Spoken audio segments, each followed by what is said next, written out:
ಇವಾಗ ಏನು ನಾವು ಅಲಿಗೇಷನ್ ಮಾಡ್ತಾ ಇದೀವ, ಇದ್ರ ಕೋರ್ ಪಾಯಿಂಟು, ಒಂದು ಮಗುನ ಒಬ್ಬ ಫಾದರ್ ಬೆಳೆಸ್ತಾ ಇರ್ತಾನೆ, ದತ್ತು ತಗೊಂಡು ಬೆಳೆಸ್ತಾ ಇರ್ತಾನೆ. ಅವಾಗ ಒರಿಜಿನಲ್ ಫಾದರ್ಸ್ ಬಂದು ಈ ಮಗುನ ನನಗೆ ವಾಪಸ್ ಕೊಡಿ ಅನ್ನೋದು ಕೋರ್ ಪಾಯಿಂಟ್. ಇದು ಈ ಕೋರ್ ಪಾಯಿಂಟು ದೈವ ತಿರುಮಗಳಲ್ಲ.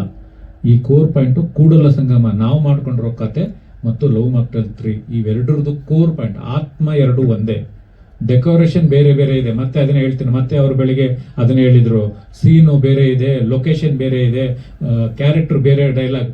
ಹೌದು ಸ್ವಾಮಿ, ನೀವು ಹೇಳೋದೆಲ್ಲ ಸತ್ಯ. ಆದರೆ ಒಂದು ಸಿನಿಮಾಗೆ ಆತ್ಮ ಅನ್ನೋದೊಂದು ಇರುತ್ತಲ್ಲ, ಕೋರ್ ಪಾಯಿಂಟ್ ಅನ್ನೋದೊಂದು ಇರುತ್ತಲ್ಲ, ಆ ಕೋರ್ ಪಾಯಿಂಟ್ ನಮ್ದು ಅಲಿಗೇಷನ್ ಇರೋದೇ ಇಂಟ್ರೋಲ್ ಬ್ಲಾಕ್ ಏನಿದೆಯಲ್ಲ, ನಂದು ಇಂಟ್ರೋಲ್ ಬ್ಲಾಕ್ ಇಂದ ಹಿಡಿದು ಕ್ಲೈಮ್ಯಾಕ್ಸ್ ವರೆಗೂ ನನ್ನ ಕತೆ. ಅದು ನಿಮ್ಮ ಪಾತ್ರಗಳು ಬೇರೆ ಬೇರೆ ಸೃಷ್ಟಿ ಮಾಡ್ಕೊಂಡಿದ್ದಾರೆ, ಆದರೆ ಅಲ್ಲಿ ಏನು ಕೋರ್ ಪಾಯಿಂಟ್ ಇದೆಯಲ್ಲ, ಆ ಕೋರ್ ಪಾಯಿಂಟ್ ನಮ್ದು. ಅದು ನಮ್ದರಿಂದನೇ ನೀವು ಇನ್ಸ್ಪೈರ್ ಆಗಿ ಮಾಡಿರೋದು. ಇದು ಖಂಡಿತವಾಗ್ಲೂ ಹೌದು. ಇದನ್ನ ನಾವು ಕೋರ್ಟಲ್ಲಿ ನಿರೂಪಣೆ ಮಾಡೇ ಮಾಡ್ತೀವಿ, ಇದನ್ನ ಪ್ರೂವ್ ಮಾಡೇ ಮಾಡ್ತೀವಿ ಕೋರ್ಟಲ್ಲಿ. ಈಗ ನಿಮ್ಮ ಸಿನಿಮಾ ಅಂದ್ರೆ ರಾಮರಸ ರಿಲೀಸ್ ಆಗ್ತಾ ಇದೆ, ಅದಕ್ಕೋಸ್ಕರ ಅಂದ್ರೆ ಆ ಸಿನಿಮಾದ ಪ್ರಚಾರಕ್ಕೋಸ್ಕರ ನಮ್ಮ ಸಿನಿಮಾವನ್ನ ಬಳಸ್ಕೊಳ್ತಾ ಇರೋದು ಎಷ್ಟು ಸರಿ ಅನ್ನೋ ರೀತಿಯ ಮಾತುಗಳು ಪ್ರಶ್ನೆಗಳಲ್ಲಿ ಕೇಳಿಸ್ಕೊಂಡ್ರೆ ಅಂತ. ನಾನು ಒಂದು ವಿಷಯ ಹೇಳ್ತೀನಿ ಕೇಳಿ. ನಮ್ದು 2019 ಡಿಸೆಂಬರ್ 31 ಇಲ್ಲ 2020 ಜನವರಿ 31 ಲವ್ ಮಾಕ್ಟೆಲ್ 1 ರಿಲೀಸ್ ಆಯಿತು. 2020 ಫೆಬ್ರವರಿ 7 ಜೆಂಟಲ್ಮ್ಯಾನ್ ಸಿನಿಮಾ ರಿಲೀಸ್ ಆಯಿತು. ಓಕೆ, 2000 ಫೆಬ್ರವರಿ 6 ಗುರುವಾರ ಲವ್ ಮಾಕ್ಟೆಲ್ ಅಷ್ಟು ಶೋಗಳನ್ನು ಕ್ಯಾನ್ಸಲ್ ಮಾಡಿದ್ರು. 2020 ನಮ್ಮ ಮ್ಯೂಸಿಕ್ ಡೈರೆಕ್ಟರ್ ಆದಂಥ ರಘು ದೀಕ್ಷಿತ್ ಅವರು, ನನ್ನ ಫ್ಯಾನ್ಸ್ಗಳೆಲ್ಲ ಬಂದು ಫೋಟೋ ತೆಗೆಸ್ಕೊಳ್ತೀರಾ, ಆದರೆ ಸಿನಿಮಾಗಳು ನೋಡಕ್ ಬರಲ್ಲ ಅಂತ ಅವರು ತುಂಬಾ ಎಮೋಷನಲ್ ಆಗಿ ಆ ಸಿನಿಮಾನ ಮಾತಾಡಿದ್ರು. ಅದು ತುಂಬಾ ವೈರಲ್ ಆಯಿತು. ಅದಾದ್ಮೇಲೆ ಸಿನಿಮಾ ಇದೆ. ಆ ಥರ ಪಬ್ಲಿಸಿಟಿ ಮಾಡಿ ನನ್ನ ಸಿನಿಮಾನ ರಾಮರಸ ಗೆಲ್ಸ್ಕೊಳ್ಳೋಂಥ ಅವಶ್ಯಕತೆ ನನಗಿಲ್ಲ. ರಾಮರಸಗೆ ಸಪ್ರೇಟ್ ಆದಂಥ ಒಂದು ತಾಕತ್ತಿರುತ್ತೆ. ಅದು ಕತೆ ಸ್ಟ್ರಾಂಗ್ ಇರುತ್ತೆ, ಅದರಲ್ಲಿರೋ ನಟರು ಸ್ಟ್ರಾಂಗ್ ಇರ್ತಾರೆ. ಒಳ್ಳೆ ಕತೆ ಆದರೆ ಜನ ಗೆಲ್ಲಿಸ್ತಾರೆ. ನಂದೇ ಪೆಂಟಗನ್ನು ಸಾಕಷ್ಟು ಬೇರೆ ಬೇರೆ ವಿಷಯಗಳಿಗೆ ಪ್ರಚಾರ ಸಿಕ್ತು. ಅದಕ್ಕಿಂತ ಮುಂಚೆ ಲವ್ ರಚ್ಚುಗೂ ಸಾಕಷ್ಟು ಬೇರೆ ಬೇರೆ ರೀತಿಯ ಪ್ರಚಾರ ಸಿಕ್ತು. ಆದರೆ ಜನ ಬಂದು ಏನು ಸಿನಿಮಾ ನೋಡಿಲ್ಲ. ಈ ಥರ ನೆಗೆಟಿವ್ ಪ್ರಮೋಷನ್ ಮಾಡೋದ್ರಿಂದನೋ, ಇವ್ರ ಹೆಸರು ಹೇಳ್ಕೊಂಡು ನನ್ನ ಸಿನಿಮಾನ ಪ್ರಮೋಷನ್ ಮಾಡ್ಕೊಳ್ಳೋದ್ರಿಂದನೋ ಜನ ಬಂದು ಥಿಯೇಟ್ರಿಗೆ ಬಂದು ಸಿನಿಮಾ ನೋಡ್ತಾರೋ ಅನ್ನೋ ಅಷ್ಟು ಮುಟ್ಟಾಳ ನಾನೇನಲ್ಲ.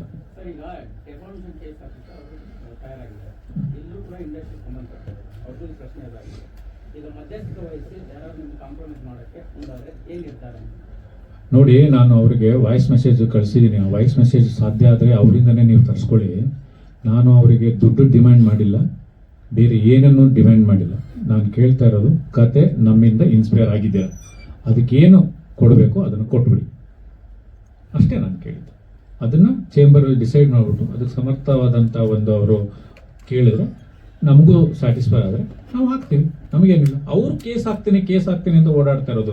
ನಾನು ಇಲ್ಲಿವರೆಗೂ ನಾನು ಬಿಟ್ಬಿಟ್ಟೆ. ಯಾವಾಗ ಅವ್ರ ಮಗಳ ಮೇಲೆ, ಅವರು ಹೆಂಡತಿ ಮೇಲೆ ಪ್ರಮಾಣ ಮಾಡಿದ್ರು, ನಾನು ಅವತ್ತು ಬಿಟ್ಬಿಟ್ಟೆ. ಅದನ್ನ, ಈ ವಿಷಯನ ಬಿಟ್ಬಿಟ್ಟೆ. ಆಯ್ತು, ನಿಮ್ಗೆ ಆತ್ಮಸಾಕ್ಷಿ ಒಪ್ಕೊಳ್ಳಲ್ಲ ಅಂತಂದ್ಮೇಲೆ ಬಿಡಿ ಅಂತ ಬಿಟ್ಬಿಟ್ಟೆ. ನಾನು ಆತ್ಮಸಾಕ್ಷಿ ಒಪ್ಕೊಂಡಿಲ್ಲ ಅಂದ್ಮೇಲೆ ಏನ್ ಮಾಡೋಣ, ಏನ್ ಕೇಸು ಏನಿದು, ನಾನು ಬಿಟ್ಬಿಟ್ಟೆ.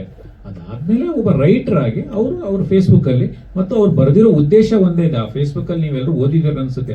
ನಾವು ಡಾರ್ಲಿಂಗ್ ಕೃಷ್ಣ ಅವ್ರ ಬಗ್ಗೆ ನಾವೇನು ಅದ್ರಲ್ಲಿ ಬರ್ದಿರ್ಲಿಲ್ಲ. ನಾವು ಬರ್ದಿರೋದು ಒಂದೇ ವಿಷಯ. ಇನ್ನು ಮೇಲೆ ದಯವಿಟ್ಟು ಯಾರಿಗಾದ್ರೂ ಕತೆ ಹೇಳ್ಬೇಕಪ್ಪ ಅಂತಂದ್ರೆ, ಒಂದು ಕ್ಯಾಮ್ರಾ ತಗೊಂಡೋಗಿ, ಗ್ರೀನ್ ಮ್ಯಾಟ್ ತಗೊಂಡೋಗಿ, ಹಿಂದೆ ಗ್ರೀನ್ ಮ್ಯಾಟ್ ಹಾಕ್ಬಿಟ್ಟು ಒಂದು 3 ಕ್ಯಾಮ್ರಾ ಇಟ್ಬಿಟ್ಟು ಕತೆ ಹೇಳಿ. ಯಾಕೆ ಅಂದ್ರೆ ಯಾರಿಗ್ ಗೊತ್ತು, ನಮ್ಮ ಕತೆನೇ ಹೇಳಿಲ್ಲ ಅಂತಂದ್ರೆ ಮೋಸ ಮಾಡಿದ್ರೆ ಏನ್ ಮಾಡೋಣ ನಾವು? ಇನ್ಮೇಲೆ ಪ್ರತಿಯೊಬ್ಬ ರೈಟರ್ಸು, ಪ್ರತಿಯೊಬ್ಬ ಡೈರೆಕ್ಟರ್ಸು ಕತೆ ಹೇಳ್ಬೇಕಪ್ಪ ಅಂದ್ರೆ ವಿತ್ ರೆಕಾರ್ಡ್, ಕ್ಯಾಮ್ರಾದಲ್ಲಿ ರೆಕಾರ್ಡ್ ಆಗೋ ತರನೇ ಕತೆ ಹೇಳಿ ದಯವಿಟ್ಟು. ಇಲ್ಲ ಅಂತಂದ್ರೆ ಈ ತರ ಆಗ್ತವೆ. ಅದು ಇಂಡಸ್ಟ್ರಿಯಲ್ಲಿರೋ ಅಪ್ಕಮಿಂಗ್ ಡೈರೆಕ್ಟರ್ಸ್ಗಳಿಗೆ, ಅಪ್ಕಮಿಂಗ್ ರೈಟರ್ಸ್ಗಳಿಗೆ ಮನವರಿಕೆ ಆಗ್ಲಿ ಅನ್ನೋ ಒಂದು ಉದ್ದೇಶಕ್ಕೋಸ್ಕರ ಅವರು ಫೇಸ್ಬುಕ್ ಅಲ್ಲಿ ಬರೆದು ಹಾಕಿದ್ರು. ಅದನ್ನ ಬಿಟ್ಬಿಟ್ಟು ಬೇರೆ ಏನು ಉದ್ದೇಶ ನಮ್ಗಿರ್ಲಿಲ್ಲ. ಅದಾದ್ಮೇಲೆ ಅವರು ಬೇರೆ ಬೇರೆ ಪೇಪರು ಮತ್ತು ನ್ಯೂಸ್ ಪೇಪರ್ ಅವ್ರು ಹೇಳ್ತಾರೆ, ಏನೋ ಹೆಡ್ಲೈನ್ ಬಗ್ಗೆ ಹೇಳಿದ್ರಲ್ಲ, ಏನು ಅಲ್ಲ, ಯಾವ್ದೋ ಹೆಡ್ಲೈನ್ ಬರ್ಸ್ಕೊಳಕ್ಕೂ ಒಂದು ಏನೋ ಇರ್ಬೇಕಂತ ಏನು ಹೇಳಿದ್ರು ಅವರು, ಏನೋ ಹೆಡ್ಲೈನ್ ಬರ್ಸ್ಕೊಳಕ್ಕೂ ಯೋಗ್ಯತೆ ಇರ್ಬೇಕಂತೆ. ನೋಡಿ, ಇಂಥ ಉಡಾಪೆಗಳನ್ನ ಮಾತಾಡ್ತಾರೆ. ನಾವು ನನ್ನ ಸಿನಿಮಾದಲ್ಲಿ ರಾಜಾವಲಿಯಲ್ಲಿ ಅದಕ್ಕಿಂತ ಮುಂಚೆ ವಾರಸ್ದಾರ ಮಾಡಿದೆ, ರವಿ ಬೆಳಗೆರೆ ಅವ್ರು ಆಕ್ಟ್ ಮಾಡಿದ್ರು. ರಾಜಹೌಲಿಯಲ್ಲಿ ಹಂಸಲೇಖ ಸರ್ ನನ್ನ ಜೊತೆ ಟ್ರಾವೆಲ್ ಮಾಡಿದ್ರು. ರುದ್ರತಾಂಡವದಲ್ಲಿ ಗಿರೀಶ್ ಕಾರ್ನಾಡ್ ಅವರು ಟ್ರಾವೆಲ್ ಮಾಡಿದ್ರು. ಜಾನ್ ಜಾನಿ ಜನದಲ್ಲಿ ಮಾಲಾಶ್ರೀ ಮೇಡಮ್ ಅವರು ಟ್ರಾವೆಲ್ ಮಾಡಿದ್ರು. ಆಮೇಲೆ ನಾನು ಪಡ್ಡೆ ಹುಲಿಯಲ್ಲಿ ರವಿ ಸರ್ ಆ್ಯಕ್ಟ್ ಮಾಡಿದ್ರು, ಅಪ್ಪು ಸರ್ ಆ್ಯಕ್ಟ್ ಮಾಡಿದ್ರು, ರಕ್ಷಿತ್ ಶೆಟ್ಟಿ ಅವ್ರು ಆ್ಯಕ್ಟ್ ಮಾಡಿದ್ರು. ಇವೆಲ್ಲ ನಾವು ಮಾಡ್ಕೊಂಡು ಬಂದಿದ್ದೀವಿ ನಮ್ಮ ಜೀವನದಲ್ಲಿ.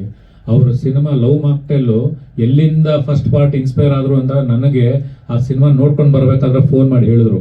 96 ಸಿನಿಮಾ ನೋಡ್ಕೊಂಡು ಬರ್ತಾ ಇದ್ದೀನಿ, ನನಗೊಂದು ಕತೆ ಹೊಳಿತಾ ಇದೆ, ಆ ಕತೆನೇ ಲವ್ ಮಾಕ್ಟೆಲ್ ಅಂತ ನನ್ನ ಹತ್ರ ನೇರವಾಗಿ ಅವ್ರು ಹೇಳಿದರು ಫೋನಲ್ಲಿ. ಅವರು ಎಲ್ಲಿಂದ ಇನ್ಸ್ಪೈರ್ ಆದರು ಅಂತ ಅವರೇ ನನ್ನ ಹತ್ರ ಹೇಳಿರೋದು.